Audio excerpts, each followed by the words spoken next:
Winters में बाजरे के आटे की मीठी और नमकीन हम कई तरह की वैरायटी बनाते हैं। आज हम बाजरे के लड्डू बनाएंगे। बाजरे में फाइबर, मैग्नीशियम और कैल्शियम बहुत ज़्यादा होता है। बाजरे के इतने फ़ायदे मुझे हर बार सर्दियों में इसे बनाने के लिए प्रेरित करते हैं। तो चलिए इसे बनाना शुरू करते हैं। ये 2 कप बाजरे का आटा है। ये 1 कप मखाने और ये 1/4 कप पिसा हुआ सूखा नारियल, 3/4 कप देसी घी, आधा कप सफ़ेद तिल और ये हमने 1/4 कप बादाम लिए हैं और ये 220 ग्राम गुड़ है। सबसे पहले हम तिल को ड्राई रोस्ट कर लेते हैं। तिल को हम एकदम लो फ्लेम पर रोस्ट कर लेंगे। ये बहुत जल्दी रोस्ट हो जाते हैं। ये लगभग 3 से 4 मिनट में ही रोस्ट हो जाएंगे। इन्हें लो फ्लेम पर ही रोस्ट करें।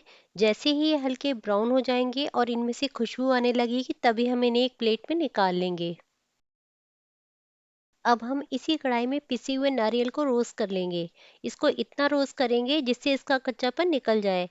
1 या 2 मिनट में ये रोस्ट हो जाएगा। इसे भी हम एक प्लेट में निकाल लेंगे। इसी कढ़ाई को गैस पे फिर से रखेंगे और इसमें बादाम भी भून लेंगे। इसके लिए हम 1 चम्मच घी लेंगे और बादाम डालेंगे। इन्हें लो फ्लेम पर 1 से 2 मिनट भून लेंगे और इन्हें भी प्लेट में निकाल लेंगे। अब इसी बचे हुए घी में हम मखाने डाल के भून लेंगे। ध्यान रहे सभी ड्राई फ्रूट्स को हमें मीडियम लो फ्लेम पर ही भूनना है। 3 से 4 मिनट में ये भी रोस्ट हो जाएंगे। मखाने अच्छी क्वालिटी के होने चाहिए और फ्रेश हों।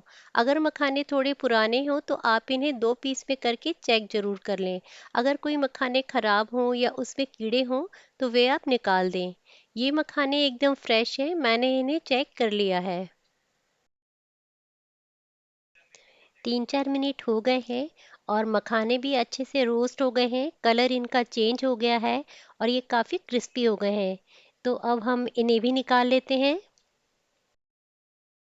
अब ये सारे ड्राई फ्रूट सिक कर तैयार हो गए हैं। अब हम इन्हें ठंडा करके मिक्सी में दरदरा पीस लेंगे। जब तक ड्राई फ्रूट ठंडे हो रहे हैं तब तक हम बाजरे के आटे को भून लेते हैं। इसके लिए हम कढ़ाई में घी डालेंगे। ये 3/4 कप घी है। इसमें से हमने इतना घी बचा लिया है। आटा भूनते हुए अगर हमें लगा कि घी कम है तो हम ज़रूरत के हिसाब से घी और डाल लेंगे। अब हम इसमें आटा डालेंगे और मीडियम लो फ्लेम पर इसे भूनेंगे। स्टार्टिंग में जब हम आटे को घी में भूनना शुरू करते हैं तो आटा कुछ ऐसा ड्राई ड्राई सा हो जाता है, लेकिन जब ये धीरे धीरे रोस्ट होने लगेगा तो ये हल्का हल्का घी छोड़ने लगेगा। अभी इसमें घी थोड़ा कम लग रहा है तो हम यहाँ पर इसमें थोड़ा घी और डालेंगे और इसे थोड़ी देर और भूनेंगे। बाजरे का आटा डार्क कलर का होता है तो इसे कभी-कभी समझने में मुश्किल हो जाती है कि ये भुना है या नहीं। तो इसे समझने के लिए पहला पॉइंट तो ये है कि भुनने के बाद हम स्पैचुला को ऐसे दबाएंगे तो इस पर घी आ जाता है। और दूसरा यह है कि चलाने में ये काफ़ी हल्का हो जाएगा और इसमें से खुशबू आने लगेगी। अगर हम 2-3 बातें ये ध्यान रखें तो बाजरे का आटा परफेक्टली रोस्ट हो जाएगा। आटा भूनते हुए 10 से 15 मिनट हो गए हैं और इसमें से अच्छी खुशबू भी आ रही है और इसने घी भी छोड़ दिया है। अब हम इसे एक प्लेट में निकाल लेते हैं। अब यहाँ पर जो मैंने तिल भुने थे उन्हें मैंने दरदरा पीस लिया है और अब मैं ये बादाम पीस लेती हूँ। इन सभी ड्राई फ्रूट्स को हमें दरदरा पीसना है। और अब ये बादाम भी पीस के तैयार हो गए हैं और अब ये मखाने भी पीस लेंगे। अब हम यहाँ गुड़ को छोटा छोटा तोड़ लेंगे जिससे इसे मेल्ट करना इजी हो जाएगा। इसे ऐसे चाकू से और छोटा छोटा कर लेते हैं। गुड़ हम हेल्थ वाइज खा रहे हैं तो हमें गुड़ ऐसा डार्क कलर का ही लेना चाहिए। अब जिस कढ़ाई में हमने बाजरा रोस्ट किया था उसी में इस गुड़ को मेल्ट कर लेंगे। इस समय हम गैस की फ्लेम को मीडियम लो पे रखेंगे और इसे चलाते रहेंगे। हमें गुड़ की कोई चाशनी नहीं बनानी है, हमें इसे केवल मेल्ट करना है। और ये जो गुड़ के ऐसे पीसीस हैं इन्हें हम ऐसे प्रेस करते जाएंगे तो ये जल्दी मेल्ट हो जाएगा। अब गुड़ मेल्ट हो गया है, हम उसे ठंडा होने देंगे और आगे की प्रोसेस की ओर चलते हैं। ये बाजरा का आटा जो हमने रोस्ट किया था उसे हम एक परात में शिफ्ट कर लेंगे। और ये जो हमने तिल और ड्राई फ्रूट को पीसा था इन्हें हम पहले आटे में मिक्स करेंगे। यहाँ मैं एक बार मेज़रमेंट रिवाइज करूँगी। हमने जो बाजरे का आटा लिया था वो 2 कप था, और ये सारे ड्राई फ्रूट्स और तिल को मिलाकर ये 1 से 1.5 कप होंगे। और गुड़ भी ये 1.5 कप के आसपास होगा। ग्राम में ये 220 ग्राम है। तो पहले हम ये ड्राई फ्रूट आटे में अच्छे से मिक्स कर लेंगे। हम इन्हें हाथों से मिक्स कर लेते हैं, ये अच्छे से मिक्स हो जाएंगे। ये मेज़रमेंट घी थोड़ा कम रखते हुए और गुड़ को भी थोड़ा कम रखते हुए ही लिया है, और ये टेस्ट में भी बिल्कुल परफेक्ट है। पर आप अगर थोड़ा मीठा ज़्यादा पसंद करते हैं तो इसमें गुड़ को थोड़ा और बढ़ा सकते हैं, और घी भी थोड़ा और ले लें। पर मुझे ये मेज़रमेंट बिल्कुल परफेक्ट लगता है, क्योंकि अगर थोड़े कम घी से चीज़ें बन सकती हैं तो मैं थोड़ा कम घी ही प्रेफर करती हूँ। अब ये अच्छे से मिक्स हो गया है। इस समय अगर आपको घी कम लगता है तो आप इसमें घी और ऐड कर लें। उससे लड्डू थोड़े इजी वे में बन जाएंगे, क्योंकि कम घी वाले लड्डुओं को थोड़ा हाथ में प्रेशर देके बनाना पड़ता है। पर मैंने यहाँ और घी नहीं मिक्स किया है। और अब हम इसमें गुड़ मिक्स करेंगे।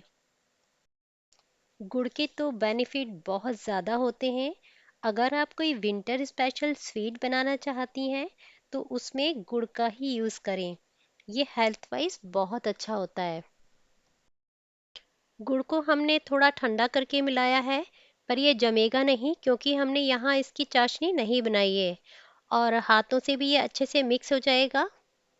गुड़ को हमें बहुत अच्छे से मिक्स करना है, क्योंकि गुड़ के लम्स कहीं ज़्यादा और कहीं कम रह गए तो ये टेस्ट को बैलेंस नहीं कर पाएगा।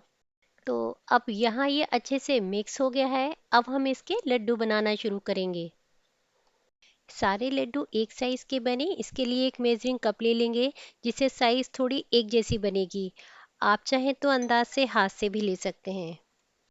अब हम लड्डुओं के मिक्सचर को थोड़ा थोड़ा हाथ में लेते हुए और हथेली और अंगुलियों के बीच घुमाते हुए लड्डू बनाएंगे। इस मिक्सचर में अगर आपको इस समय घी कम लगता है, मतलब लड्डू बाइंड करने में आपको मुश्किल आ रही है, तो आप घी को पिघलाकर इसमें और डाल लें। लड्डू बहुत ही इजी वे में बाइंड होने लगेंगे। पर मैंने और घी इसमें नहीं मिक्स किया है, बस हथेली और उंगलियों को थोड़ा ज़्यादा प्रेशर देते हुए बनाया है, जिससे जो घी बाजरे में होता है वो थोड़ा प्रेस होते ही ऊपर को आ जाता है और लड्डू अच्छे से बाइंड होने लगते हैं। ऐसा करने में थोड़ी मेहनत लगती है, पर लड्डू बहुत ही अच्छे से बाइंड हो जाते हैं। हम ऐसे ही सारे लड्डू बनाते जाएंगे। अगर हम बाजरे के आटे के फ़ायदे के बारे में बात करें तो ये बहुत फ़ायदेमंद होता है। इसमें कैलोरी बहुत कम होती है, तो ये वज़न कम करने में हेल्प करता है, कोलेस्ट्रॉल लेवल को ठीक रखता है और ब्लड शुगर को भी कंट्रोल करता है। इसमें फाइबर बहुत होता है और ये डाइजेस्टिव सिस्टम को भी ठीक रखता है। अब यहाँ पर ये लड्डू भी सारे बन गए हैं। इतने फायदेमंद आटे के लड्डू बनाना तो बनता ही है, तो आप भी इस रेसिपी को ज़रूर ट्राई करें और बाजरे के गुणों का भरपूर फ़ायदा उठाएं। और रेसिपी पसंद आई हो तो इसे लाइक करें, इसको बनाने के अपने एक्सपीरियंस को मेरे साथ शेयर करें, और मेरी चैनल को ज़रूर सब्सक्राइब करें।